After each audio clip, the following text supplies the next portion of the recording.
Hello friends, আজি আপোনালোকলৈ আৰু এটা সুখবৰ লৈ মই আগবাঢ়িছো আৰু এটা নতুন নিউজ লৈ railway releases minimum qualification for group D requirement এতিয়া আপোনালোকে ৰেলৱে আপোনাৰ যিবিলাকে মেট্ৰিক পাছ কৰিছে HSLC তেওঁলোকক ইয়াত এপ্লাই কৰিব পাৰে ITI সকলৰ বাদেও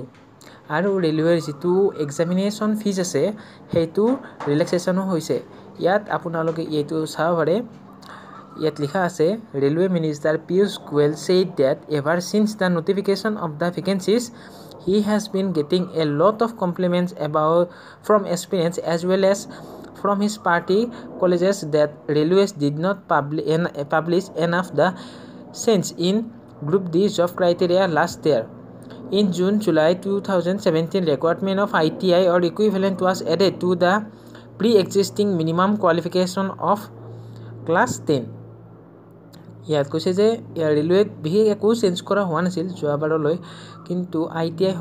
ITI লাগিছিল কিন্তু এইবাৰ ৰেলৱেত এইটো এটা চেঞ্জ কৰিছে ইয়াত 10 পাছ কৰা সকলে লগতে ITI থকা সকলেও এপ্লাই কৰিব পাৰে আৰু লগতে আপোনাক আৰু এটা ভাল খবৰ দিব ওলাইছো ইয়াত আপোনালোকে যি এক্সামিনেশ্যন ফিজ ইয়াত আপোনালোকে জমা দিছিল সেই সকলোবিলাক আপুনি ঘূৰাই পাব ইয়াত আপোনাক দেখাইছো নিউজটো ইয়াত লিখা আছে it has been clarified that general candidates who have pay ₹50 as examination fees general candidate bilake ji 500 rupees examination fees or logot disil will get ₹400 back if they appear for the exam jodi he temloke examinationot appear hoy tenehole 400 rupees cashback hobo aru ji general category SC ST এইবিলাক ক্যাটাগৰীৰ আছিল তেওঁলোকে 250 rupees দিব লাগিছিল আৰু তেওঁলোকে সম্পূৰ্ণ পইচাটো ঘূৰাই পাব গতিকে फ्रेंड्स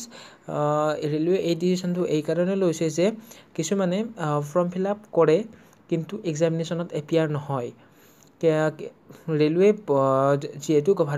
গভৰ্ণমেণ্টে বহুত পইচা খৰচ কৰে জব একটা পাবলিশ কৰাত আৰু লগতে ইয়াৰ ৰিকোয়াৰমেন্ট গোটেই হোল প্ৰসেসটোত গতিকে যাতে এইটো যাতে নহয় সেই কাৰণে কেশবেক দি দিছে জেনাৰেল ক্যাটাগৰী 400 रुपीस পাব আৰু লগতে যিবোৰ ST লগতে SC আছে তেওঁলোকে 250 रुपीस সম্পূৰ্ণ ঘূৰাই পাব গতিকে फ्रेंड्स আপোনালোকে টেনশন লব নালাগে আপোনালোকে যি এক্সামিনেশ্যন ফিজ দিছিল আপুনি এক্সামিনেশ্যনটো এপিয়াৰ কৰক আৰু সম্পূৰ্ণ পইচাটো আপুনি ঘূৰাই পাব গতিকে फ्रेंड्स